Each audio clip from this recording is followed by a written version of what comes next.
poljoprivrednom dobru pored Ovčare prepuštena je pod nadležnošću, znači tada je glavni državni odvjetnik bio Mladen Bajić, prepušteno je vojnom, to je državnom tužiteljstvu ili javnom tužiteljstvu Republike Srbije. Iako je u ovom zločinu na Ovčari sudjelovalo preko 150 zločinaca, oni su prijavili samo 18. Od tih 18 je 14 bilo hrvatske državljana.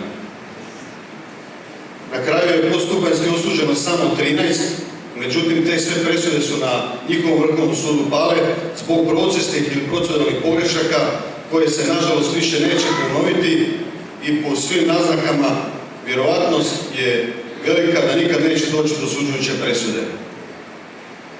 Stoga samim tim nesporno je da će ovaj zločin u ovom formatu, kako ga je Specijalni sud za ratne zločine formirao u Beogradu, ostati zauvijek nekažnjen. Mi smo prošli petak na osnovu ovoga što mi utvrdili podnijeli 50 kaznenog prijavu protiv 57 počinitelja, od tih 57 još uvijek 14 živi u Vukovaru.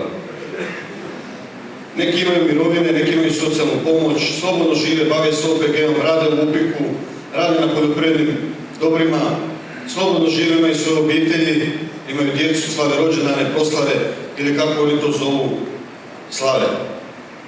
Nažalost, mi danas dan tragamo za još 76 mrtvih osoba, civila, ranjenika, naših prijatelja, hrvatskih branitelja, koji su tog dana, na 21. studeni, mučki opljačkani, mučeni i svirepo na najokrutniji način ubijeni. Ubili su im dostojanstvo prije nego što su ih lišili života. Nažalost, 76 mrtvih je na području poljoprivrednog dobra Grabovo. Do sad je u 10 navrata pokušavamo iskapati temelje lažnih, nelažnih ili sumnjivih prijava, međutim nijedna nije urodila plodom. Ono što smo mi utvrdili tijekom snimanja ovog filma, ne postoji druga masovna grobica. Ubijali su ih pojedinačno, ubijali su ih na sunce, 3 tijela su stojala 10 dana poslije masakra zakopana u kanalu ispred hangara, da bi ih onda jedna, uz pomoć druge osobe čije imena znamo, a koji danas žive u Vukovaru, bagerom otkopali i premjestili na jedno drugo mjesto nedaleko od samog hangara. Imamo svjedoke koji nam u ovom trenutku temeljem ovog filma pokazuju, oni koji su bili svjedoci tome, nose to na duši, boli ih u srcu i žele reći istinu. Jesu Srbi, jesu to gledali i teško se nose s tim, žele nam pomoći, međutim sjećanja i sad u ovom trenutku slabo služe, pa treba će vremena sigurno još puno da nam pokažu točna mjesta. Međutim, nema više masovne grobnice u kojoj se nalazi 200 osoba u kojoj se, što se nalazilo u ovoj grobnici na Grabovu. To su sve pojedinačne grobnice, 1, 2, 3, najviše još 5 osoba. I stoga će biti pronaći te osobe sve teže i teže što vrijeme prolazi.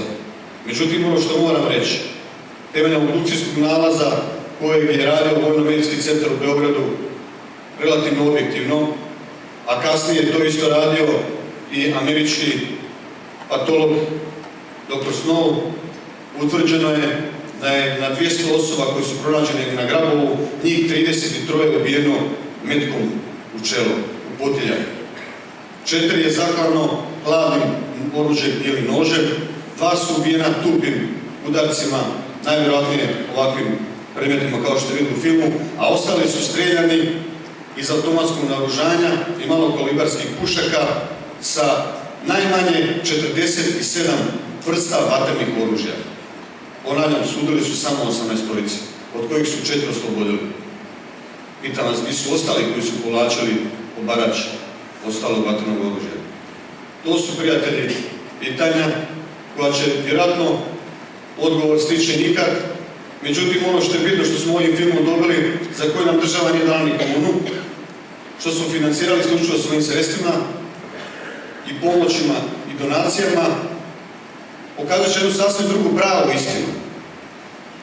Jednu istinu je napisao Sud za ratne zločine u Beogradu, a ta istina glasi da je 13 ili 14 pijavih četnika u nepunih 7 sati ubila 276 Hrvata.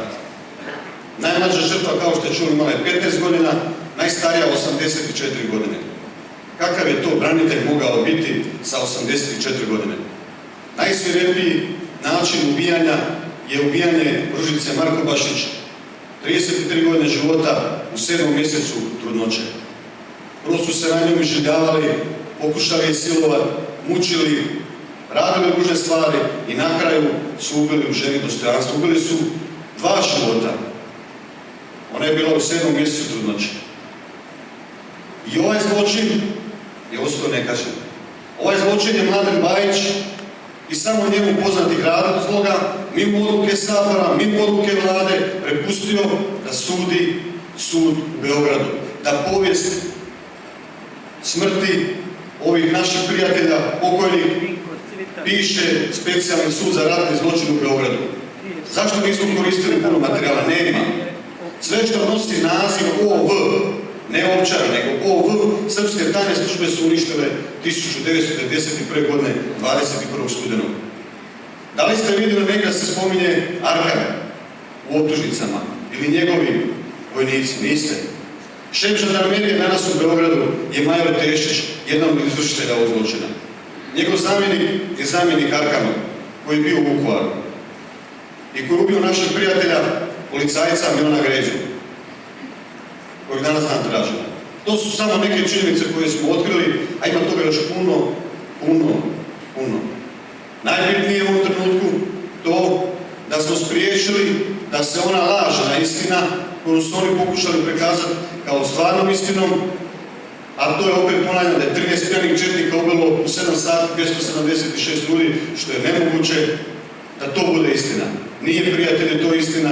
Istina je ovo što ste sad gledali, jeste bolna, ali je istina. I zato vam hvala što ste danas došli i što ste nam dali podršku i što ćete sutra širiti vijest i istinu o pravom zločinu, pravom počinitelju, da se ne zaboravi. Toliko, hvala.